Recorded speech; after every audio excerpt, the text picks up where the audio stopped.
one between Team Liquid and Tundra. Who do you like more? Who's draft do you like a little more on? As I said, I've got to say Tundra's. You're I a little think bit more on the 33 Tundra proves too, right? scary. I think TB kind of just wins games. I think Luna I'm still sort of on the fence about. I'm a little worried for Quakefer trying to find the space on the map when this Nyx assassin, Fada and Snaking, these two, they're going to be hunting him down. I mean, throwing 9 in as well. That's 3 stuns already. Liquid starting off the action with a catch on to 33 Fairy Fire. We'll buy him a little bit of time. Is it going to be enough? He's into the trees. Have Liquid got anything more to throw out here? Oh, he messed up. Oh, he got the tree He's still able to cut through towards the web. Oh my goodness, that was scary. Bo3's going to have another spear if he wants to throw it blindly into the corner of the map. But he's not going to do so. So 33 will manage to get away there. That Fairy Fire pretty much saving his life. As he will manage to get away from that early smoke, that first move Liquid were trying to make before the game begins.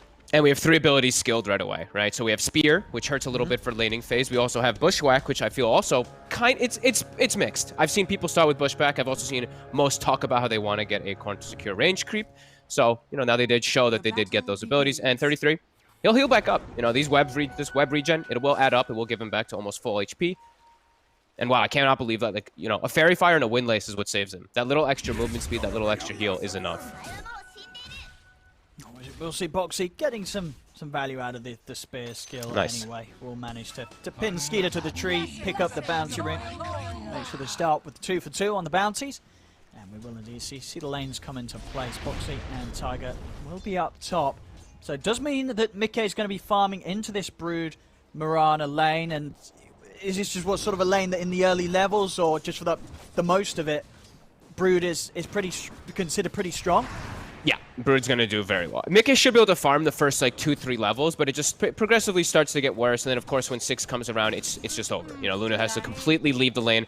And I'm just going to be watching Snaking, too, because I'm watching Insania did not block the camp. So a hard camp is going to be left available for Snaking to arrow and to get some pulls off. So see if Insania makes the way over to block it now.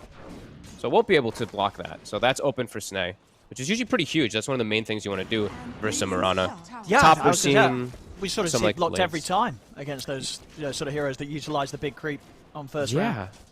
Yeah, usually you even see double sentry wards bought out, but Insania did want to just get extra regen to be able to secure for Mickey. And I guess being able to push the wave out constantly, maybe with Fatal Bonds is what he's looking at, because he's got clarities too. So usually your clarities are to heal your carry, but I guess they're really just trying to force the lane in so Mickey can't get pressured at all, which is a pretty interesting approach. Yeah, maybe having some sort of ideas. The panel said, Liquid, they're going to know about the Brood. They've got one of the better Brood players on the squad. Probably being able to give the team the info to sort of say what messes with the Brood the most in the laning stage and allows the matchup to be playable against him. Yeah, and so that's why Insania's saving the sentry. He's waiting to make sure he can unblock his camp rather than block a camp. But that, usually you do see the second sentry box, so you can do both. And yeah, just the constant pushing out of the wave is looking good for Mickey, starting 10-3. We look at mid. We haven't really given any attention to Quakefa, but doing well in the matchup also, 12-0. Yeah, having no struggle shoving the lane out. And top Skeeter, 9 for 1 against your Bo3's 8 for 2, so pretty close up here as well in this matchup. And we do see Bo3, one of the most player combo, the Mars, of course. Even though he did take that bit of a break anyway during the, what we want to call a little bit of the Mars major, where Mars was picked almost every game during the beginning of it. Bo3 wasn't there for it, so he would have an even higher number if he was there. We're definitely come used to seeing Bo3 take over the games on, when he's sort of hitting his stride on the Mars. Yeah. Liquid looking towards that happening again here. And right now I'm watching Snaking's movements, stacking the camps. He's arrowing to make sure he keeps up his farm, and he's also checking runes. This is something really important I always point out about Snaking with Tundra, because I still don't see many 4 players do what he does of he literally will just leave the lane to check the 2-minute rune, the 4-minute rune, the 6-minute rune every time, which is still a bit rare to say. See Snake catch the courier. Did manage to get the delivery done to Insania though, so still has that sentry ready for the control around it. And Mickey's chilling. Great start. Brood not getting slowed down either, but yeah, this is really good for Mickey. Getting that early 2 points in the Blessing. He gets these early stat items too. And we'll be able to get his level 4, level 5 online, and then just leave the lane probably from 33 and just swap. Probably, it depends on what all happens inside of the game, but eventually they do want to send Bo3 down there to try to slow down the push. But that's as long as he's having a decent time in top. He doesn't want to just ditch the lane. sure, because even with the push out of the Fatal Bonds, these two at a point, they won't be able to counter the straight-up pressure that the Brood can apply. No, and then it's like your Warlock. Your Warlock might just die. Like, I don't know if Insania even wants to play in the bottom lane once the Brood hits 6. That's why it's a bit of a scary game for me, for the Warlock in general. Fada. See if they can get him here, Tiger. We'll be able to find him. He's able to sneak around the tree line, get that first blood here for Liquid.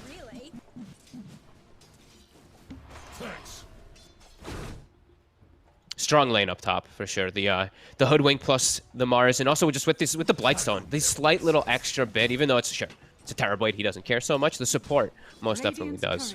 So they've slowed down TB more than the Luna's being slowed down for sure. Absolutely snaking. Still doing a good job of sniping some couriers here and there. It's top lane. Getting onto Skeeter. Tiger, not quite enough damage with the Bushwhack alone, so Skeeter will live another day here on this top lane. And now they're very low on mana on Liquid. They have a ton of stuff coming out on the courier. I believe it's, Raindrop, double regen for Taiga to keep himself up there. Yeah, mid lane, very close. A few more denies sort of airing the way of 9, but Quakefoot is a little bit ahead in the CS with the efficiency, farming that small camp on these early levels. I think this is huge. Honest, up top, Fada, again, getting caught out. He's got the damage. He's got the stick charges, Fada. Tiger needs a couple more hits. He can only get in the 1. So this time around, Fada are able to make it away. Yeah, I think it's pretty huge that Quakefoot's done so well, because as I mentioned, Snaking has checked all the water runes, so he didn't get to fill up. So the fact that he's able to, maybe he's like slightly behind because it's small camp. Actually, he's ahead by 70. So yeah, he's ahead in the matchup when no one's checking his runes for him, and it's a Lina versus Storm. That's really good for Liquid. Yeah, we've seen Storms get trashed by Lina straight in the matchup.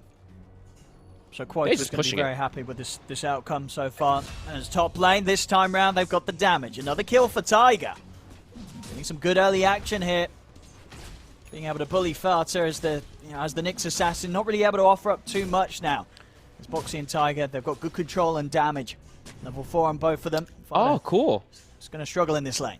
And Bo3's gone for just a straight Morbid Mask for sustain. We saw a lot of people at the Major just doing the Ring of Health. This is kind of a cooler approach, because then you're going to eventually probably go for something like, I guess, like a Vlad's, or maybe Satanic way later, depending how big you are. But yeah, that's neat.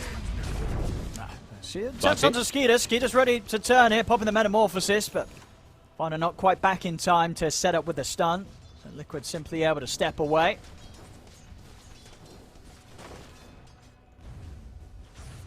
$1K lead after leans for Liquid. I think that's pretty big. I feel like Tundra set themselves up to have like these really strong lanes. Sure, Brood takes some time to kick in, but I think this is a great start. As Bo3, he does get grabbed. This time around, they've got him. See the counterplay though for Quakefoot. He's going to be able to come in and help out, take down Fada. Look towards Skeeter, but a little too low on the mana to go for anything else onto this Terrorblade, especially whilst he still has the Metamorphosis going.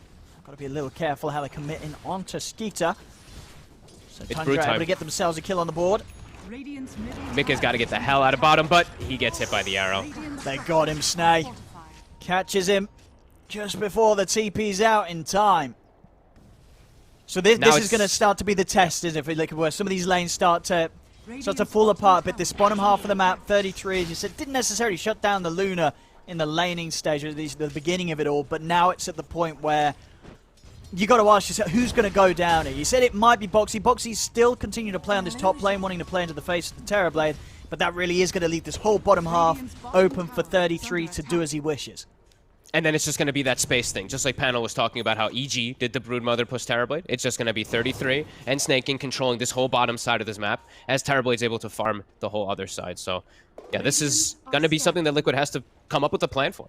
So we'll see if they do look to move Bo3. He still has 35 seconds on TP. Almost has ult available. Maybe wants to try to set up for a kill on Skeeter before he does get out, since meta is still down for about 50. But Skeeter's got Sunder. He's got a point saved. So if they do go for it, they have to 100-0 him. He's playing it safe. He knows that they're going to be looking for that sort of opportunity, especially with Bo3 staying up on this top half of the map. Farm elsewhere. C9. Of course, this game goes straight for the Yules. Yep. See, tension round mid. Insania level 5, not quite got the 6. See, this is going to be the huge part of the team fight if they're able to get that 6 ASAP on the Warlock. And the wild thing, too, for Liquid, I think this is one of the rarest games I've seen that they have 0 stacks, by the way. That's pretty unliquid. It is certainly true. In the past, they definitely have been the sort of squad to sort that out the best. Bo3 will get the pick off on Fada, but yeah, you're right. Mickey is not going to have that early boost.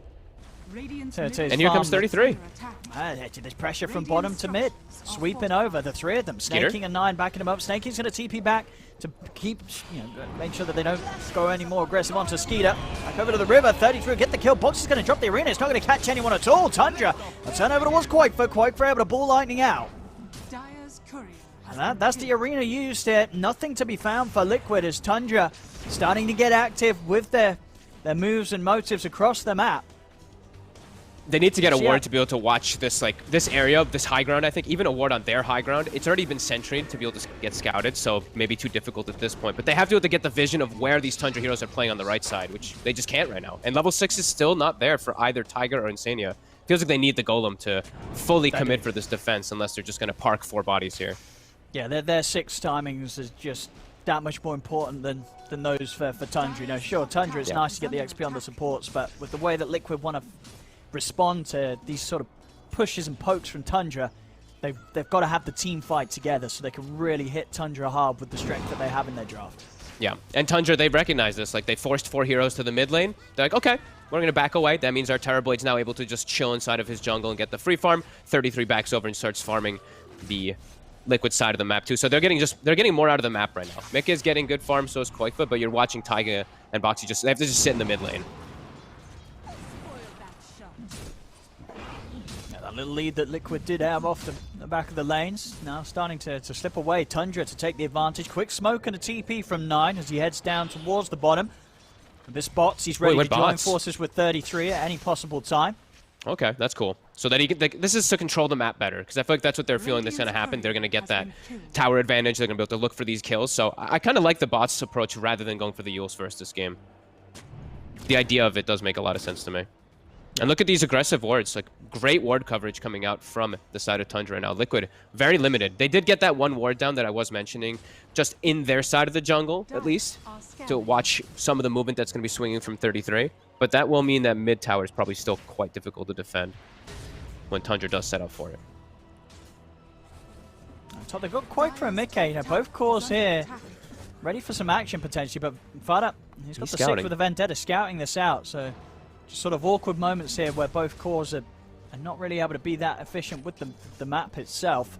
That will lead to indeed Tundra just continuing to be much more efficiently split up. Snaking even picking up some farm here on the top lane. Bo3's got the blink, so now Liquid can make their own aggressive moves. The spiders will start hitting mid. Can't quite get the rebuke onto them. Yeah, they have got all these ults ready to go, Liquid. So huge team fight. It was with the building, the tower. Towards. I mean, the spiders are doing it. It's dying. They're going to have to go for the tower tonight. And they're not even going to get that. The spiders end up getting the last hit. And now Bo3, he's going to get caught out by surprise. Tundra's in with a Moonlight Shadow move. They're on top of him. The Golem's going to get dropped down, but Bo3's already gone. Liquid, if they do anything to turn this around, they'll be able to get the grab onto Fada. They'll bring him out. But at the end of it all, it's a 1-for-1. Golem dropped. Skeeter cleans it up. An easy plus 100 gold for the Terrorblade. Tundra, they're taking the tower and they're keeping themselves on top there. 12 minutes in, still a 2k lead and growing for Tundra. Yep, big win. Just back to the game plan. They take the tower, everybody goes back to doing their own thing. 33 goes back to farming jungle. He is spotted, so Liquid could go for him, but then 9, he goes top 2. Yeah, this is a really clean executed game plan after that laning start here from Tundra, where it's kind of questioning, how does Liquid get aggressive? They're kind of starting to get trapped on their side of the map. Sure, Mickey's still getting good farm, but, it's a Luna versus Terrorblade matchup. This Terrorblade's going to come out on top if he's in this type of spot. Oh, they're looking for 33, but all the rebuke and the spear both miss. They will get the grab with the Vortex. He's tanky. So they actually have the damage. They don't 9. He's been able to jump over with the bots. He's in with the stun. That's quite forgone. Bo3's going to be left behind as Fada, Snaking, they'll chase Bo3 into the trees. Tiger will be able to TP out, but Bo3 goes down. And this, moves like that, they're just not going to cut it in the EU qualifiers. This is looking rough for Liquid already. Tundra's starting to really open them up at just 13 minutes in. Absolutely, and you can't make those type of, these mistakes, they compile very quickly, right? When they use that chaotic offering in mid, now you're not going to have it for the next, 3 minutes or so. So Tundra's just got so much availability of the map when they're looking for these sneaky plays. And we did mention early, That's exactly how Tundra's draft is playing. You know, they've got Moonlight Shadow, they've got Nyx, they've got Brood. They've got so many ways to swing around the map quickly. As Mickey. Straight up top. Always out of range of the stun. Mickey, he'll be able to step away. That was close. That's just scary territory, though. Anytime they're pushing out, you know that Nine's going to be very quick to play aggressive across the map, able to take away some potential gold there from Liquid with the tower deny. The biggest scary thing for me really is that a lot of their cores are just kind of counteracted. Sure, they've got this great team fight, but there's a Nyx versus the Storm. There's the TB versus the Luna. So these matchups are just difficult for them. Oh, here we go, Quoifer. Big sip. Going in very deep here to the jungle. The Moonlight Shadow's out. Tundra's starting to reposition themselves. Fada turns with the stun. Onto Quoifer. Laguna's out. Quoifer's gone. Another death on the Storm as Quoifer's game starting to take quite a hit now. 2 deaths back to back. And they're chasing Mickey. Sonya, they've got him with the slow. 33's in on top of him. Mickey, he'll pop the ult. He's trying to bring down Fada. Fada, he's going to head into the trees. Mickey, can he actually get the final hit off? He can't.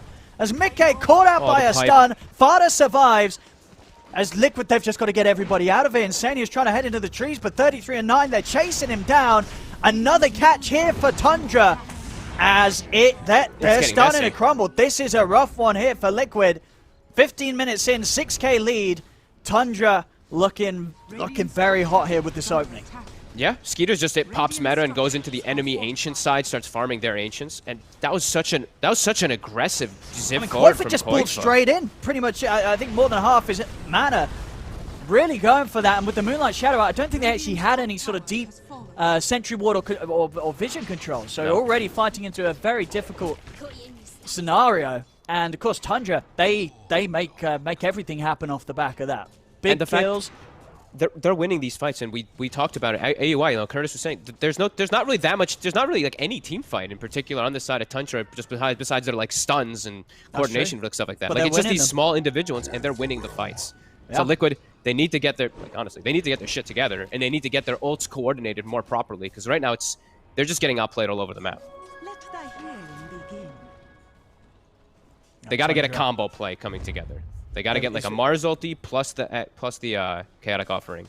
No, pressure on Bo3 to set this up here. He's coming in with the blink. See what sort of a jump they can get. Oh no! Nice, off the mark, and now Tundra's going to start moving in. The golem will be dropped. Fada will fall. But again, this is sort of the whole team fight from Liquid. They've only killed Fada.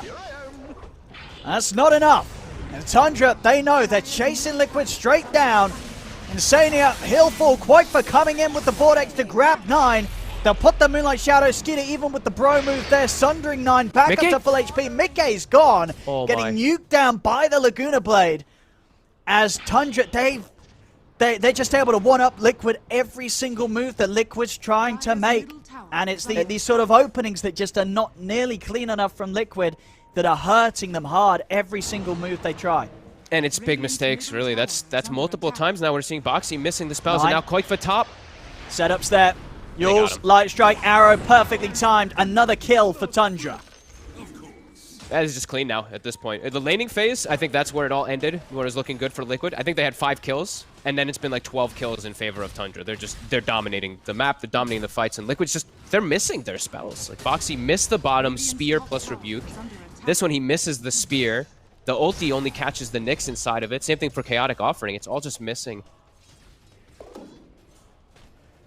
And it's just, you know, for Quoifer's game as well, it's, you know, on a Storm Spirit, when this sort of happens, these back-to-back deaths, it just hurts his game so much. And he's still trying to scramble towards this Kaya Sanj. It's not going to be easy for him to find himself in a position where he can play as aggressively or even get towards these backlines. You know, it's already at a point where Tundra, they don't really have heroes in a state that are very killable for Quoifer to start the action on. They've got ways to protect themselves, the tank ability to turn, and a whole lot of stuns. As I said, with the Storm pick, the Nyx, the Lina, and of course with the Yule set up into the arrow from snaking, there's so much that Quoifer's got to be so careful about when he tries to go in on these fights. Dude, they're all so tanky. Like, really, they're all like 1200 HP plus. The main target that you could go for the squishiest one would be the Nyx, because the Mirana has a mech, and he had an Essence Ring.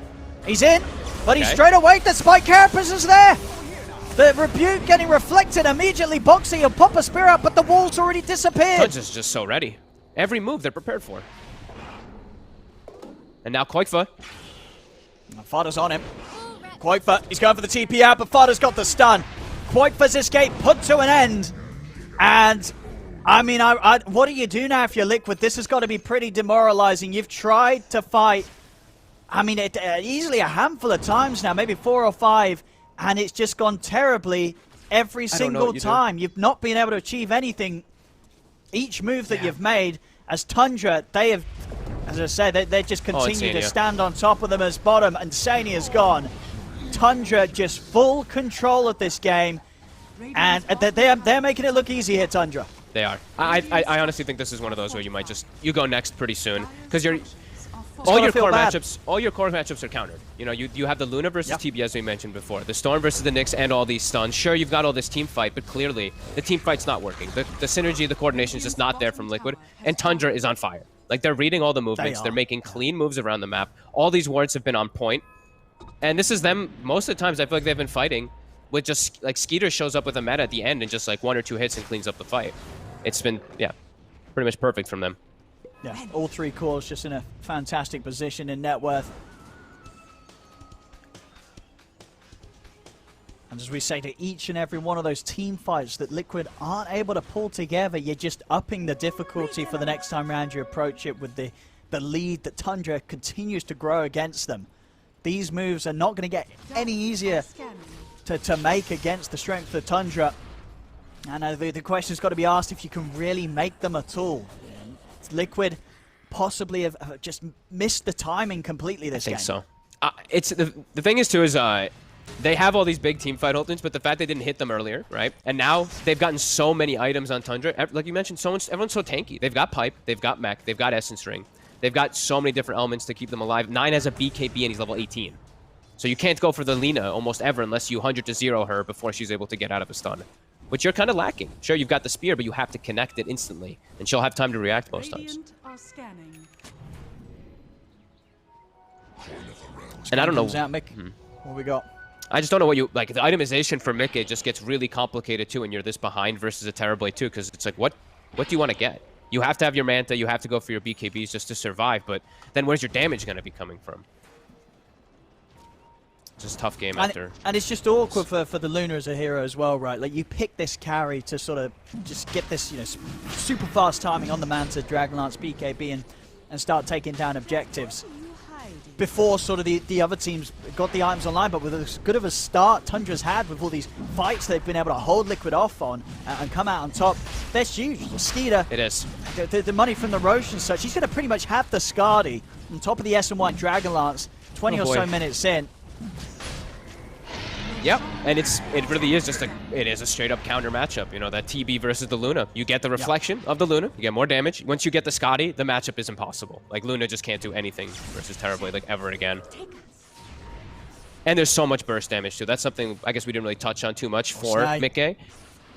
He's scouting us all out. They're coming in with the Moonlight straight away with the arrow. They open up on a Koikfa. Koikfa's gone. So's Insania. Tundra just not giving any room for Liquid to achieve anything whatsoever. They're looking for the next target too. It's an instant smoke afterwards. Skeeter still matted. They just walk straight in, start beating them back here as Mickey and Poxy have to stay away from the tower. And the pressure's coming in. With the meta, they'll be able to push onto this tier 2. Nothing Liquid can do to push them back. They don't have anything that's going to allow them to approach Skeeter right now. Radiant's middle tower has fallen. They're just so far behind. It really is just so difficult.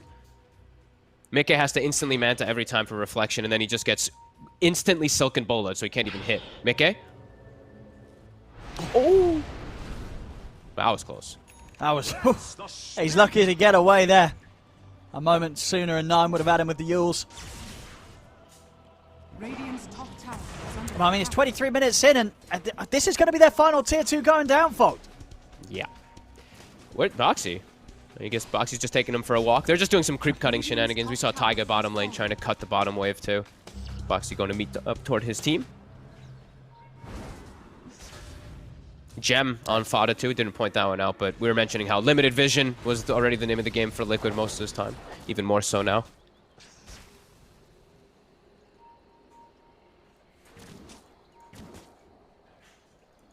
I think, yeah, Liquid just trying to achieve something here, just playing as individuals. As you say, cutting creeps, just trying to hold on, but Mickey's he's all on his own. He's all on his own down bottom. They've found him, they've got him. That's the carry going down. Well done. Slowly but surely, and even just sort of holding back abilities there. Fodder not even throwing out any of the spells, didn't need to. Knows that they were going to be able to slowly kill Mickey without any chance for Liquid to do anything. Just feels like they've never been able to actually even like play the game where they get their ults connecting and like it's like, okay guys, TB has no meta, let's look for a fight, right? It just feels like that's never even been a situation that Liquid's been in. It's just all Tundra. 17k gold lead, full map control. Age is still for 2 minutes. Liquid trapped in the base. Yeah, this is wild. I mean, Tundra.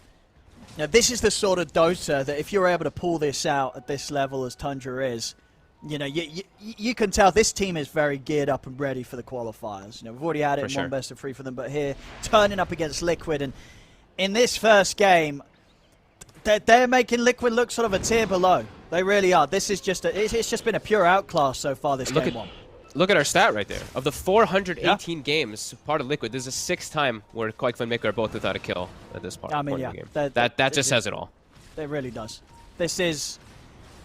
It's a performance that Liquid's going to have to pick themselves up from pretty quickly going into Game 2. As they've got to do something a lot better than this if they want to stand a chance in the EU qualifiers. Tundra just completely handling them here in this Game 1. Yeah. Total cakewalk as Bo3 does get a spear connection on 33. They're throwing everything onto him. It's not barely a scratch here. 33. Full HP. Tundra, they'll take the racks. Liquid, they've got the full lineup up. They've got the ults. They're going to try something. Bo3 leads in. Immediately the stun comes out. They'll drop the golem.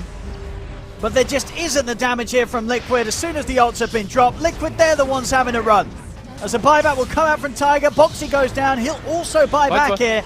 Tundra still all at full HP. Quagmire having a zip back. They will get the grab on Fada. They'll bring down the Nyx Assassin, but it's a dieback on Tiger. Triple kill for 9 as Tundra bully Liquid back to the fountain. They take the racks. They'll back off.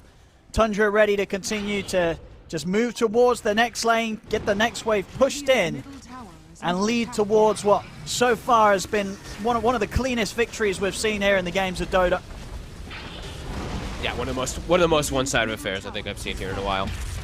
Skeeter sitting in the upheaval. Dire's bottom tower is under attack. Tundra will still give them the respect. They'll just back away. They're picking up a lot of gold after that too, picking up BKBs and God knows what else, as they're all very rich. So they'll chill out.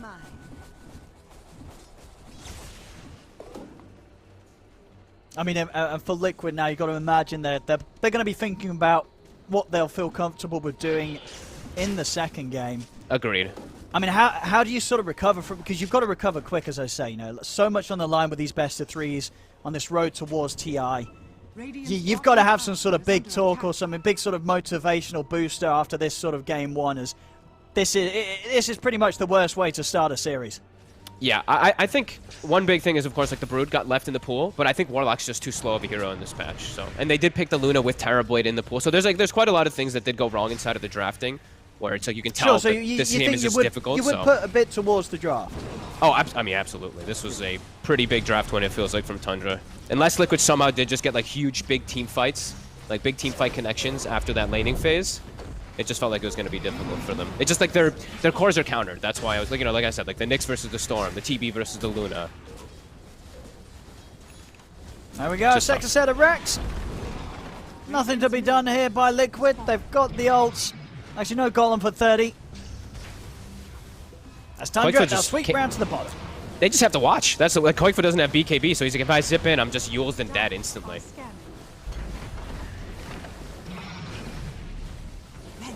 I mean, they're getting mega there. Bo3, he's going to try with the jump in, but he's not going to be able to catch anyone in the arena. Nobody gets caught. Tiger's dead. Bo3 goes down. No buybacks on the two of them. Tundra resume business, taking the final set of racks here away from Liquid, as they're actually chasing them up to the base. Fada's in with the Impel, catches out the Luna. Mikke will be able to get the BKB off, but Liquid, they'll finally tap out As we did see indeed statistically, one of the worst games that Liquid's ever had here for them, unfortunately, as this was a rough game one. Tundra, on the other hand, though, bringing in that